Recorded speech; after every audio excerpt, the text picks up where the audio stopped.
Hello అండి. బాగున్నారంతా? నేనైతే చాలా బాగున్నాను. ఈ సంచి ఏంటని చూస్తున్నారా? ఇదిగోండి. ఇప్పుడైతే మా మామయ్య గారు వచ్చారనమాట. మా మామయ్య వస్తూ వస్తూ మాకైతే మజ్జిగ, పాలు తీసుకొచ్చారనమాట. ఇవి ఈ రోజే కాదండి, ఎప్పుడొచ్చినా కూడా మాకైతే ఇంటి దగ్గర నుంచి ఏదో ఒకటి పట్టుకొస్తారు మా మామయ్య గారైతే. ఇదిగోండి, డైలీ మాకు డే బై డే కానీ, లేదంటే 2 డేస్‌కి ఒకసారి కానీ వస్తారనమాట మామయ్య గారు కొట్లో సరుకుల కోసం. సో, వచ్చేటప్పుడు అంటే ఇవన్నీ పట్టుకొస్తారనమాట. ఇదిగోండి పుచ్చకాయలనమాట. ఇవి కూర పుచ్చకాయలు. మా పొలంలోనే ఉంటాయండి మాకు.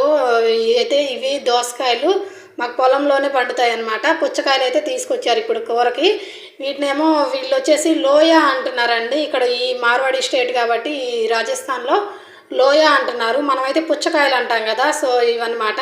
ఇవిగోండి దోసకాయలు కూడా అయితే ఏసి పంపించింది మా అత్తయ్య కవర్‌లో. ఇదిగోండి దోసకాయలు. ఇక్కడ రౌండ్ దోసకాయలైతే ఉండవండి. ఇట్లా పొడవు దోసకాయలే దొరుకుతాయి ఈ స్టేట్‌లో. ఇదిగోండి చూడండి దోసకాయలు. మన సైడ్ అయితే పచ్చి దోసకాయలు కూడా పొలంలో కోసుకొని తిన్నా కూడా తియ్యగా ఉంటాయి. కాకపోతే ఇక్కడ పచ్చి దోసకాయలు చేదుగా ఉంటాయి. ఇట్లా కలర్ వచ్చిన తర్వాత మాత్రమే వాటిని తెంపుతారనమాట పొలం నుంచి. ఇదిగోండి మేమిద్దరమే కాబట్టి మాకు 1/2 లీటర్ పాలనమాట.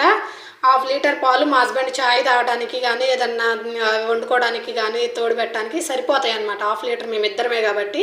సో, 2 లీటర్ల మజ్జిగ అయితే పంపించారనమాట. ఇంకా పాలైతే కుక్కర్‌లో పెట్టేస్తానండి. ఎప్పుడు తెచ్చినా కూడా నేను గ్యాస్ మీద అయితే పెట్టను. గ్యాస్ అన్నిటికీ యూజ్ చేస్తే అయిపోతుందిలే అని చెప్పేసి ఆలోచించి ఎప్పుడు అట్లానే పెడతాను.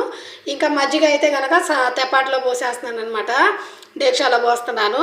ఈ బాటిల్లోనే ఉంచేస్తే ఏంటంటే పైకి నురగలాగా వస్తుందండి. ఇక్కడ వేడి ఎక్కువ ఉంటుంది కదా! ఈ వేడికి ఎండకి అసలు పైకి నురగలాగా వచ్చేసి ఇక మొత్తం ఖరాబ్ అయిపోతాయి అనమాట. చా స్మెల్ వచ్చేసిద్ది అనమాట. చా అంటున్నాను, మజ్జిగ అండి. వీళ్ళ భాషలో చా అంటారు వీటిని. నాకు అది అలవాటు అయిపోయిందనమాట. సో, మజ్జిగ అయితే 2 లీటర్లు అయితే పంపించారనమాట. అదిగోండి చూసారా? నెయ్యి చూడండి వెన్నపూస ఎట్లా ఉందో.